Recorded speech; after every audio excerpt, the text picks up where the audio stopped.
도널드 트럼프 미국 대통령 당선인과 한국의 윤석열 대통령이 전화통화를 갖고 양국의 긴밀한 협력 관계를 이어나가자는데 공감했습니다. 특히 트럼프 당선인은 북한의 잇단 탄도미사일 도발에 대해 믿기지 않는다면서 조만간 만나 어떻게 할 것인지 논의하기로 했습니다. 김영교 기자가 보도합니다.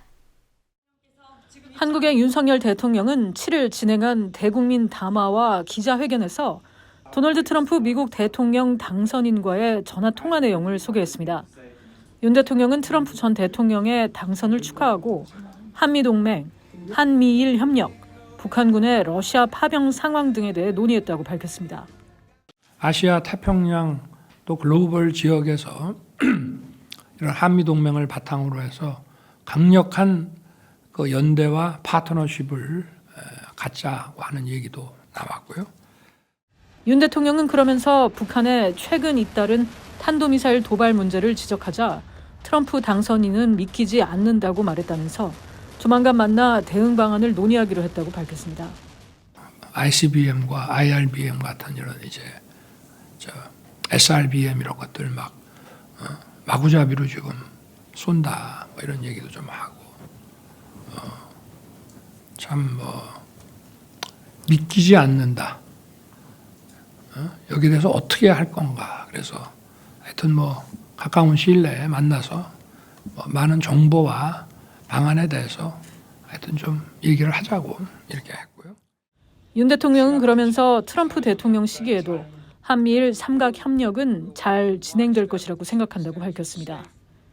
이와 관련해 김태효 국가안보실 제1차장은 용산 대통령실 브리핑에서 오전 7시 59분부터 약 12분 동안 트럼프 당선인과 윤 대통령 간의 전화통화가 이루어졌다고 밝혔습니다. 이어 트럼프 당선인은 미국과 한국 간의 좋은 협력 관계를 이어가길 기대하고 있으며 윤 대통령의 리더십에 대해 두루 잘 듣고 있다고 밝혔다고 전했습니다. 또 트럼프 당선인과 윤 대통령은 북한의 도발과 관련해 우크라이나 전쟁, 파병 등 군사 동향을 상호 평가하고 긴박한 우크라이나 전황에 대한 우려에 공감했으며 북한의 점증하는 핵능력, 대륙간 탄도미사일 발사, 잇따른 탄도미사일 도발, 오물풍선 낙하, 서해상 위치 정보 시스템 교란 문제에 대해서도 정보 상황을 공유하고 양 정상은 함께 우려를 표명했다고 설명했습니다. 트럼프 당선인은 또 한국의 세계적인 군함과 선박 건조 능력을 잘 알고 있으며 우리 선박 수출뿐만 아니라 보수와 수리, 정비 분야에 있어서도 긴밀하게 한국과 협력을 할 필요가 있다며 이 분야에 대해 앞으로 구체적으로 윤 대통령과 이야기를 이어가길 원한다고 말했다고 전했습니다.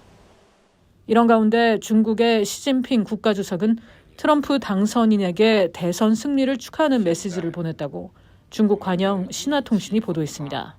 보도에 따르면 시 주석은 이 메시지에서 중국과 미국이 두 나라뿐 아니라 더 넓은 세계에 이익이 될 수 있도록 새로운 시대에 어울리는 올바른 방법을 찾아 나서자고 말했습니다.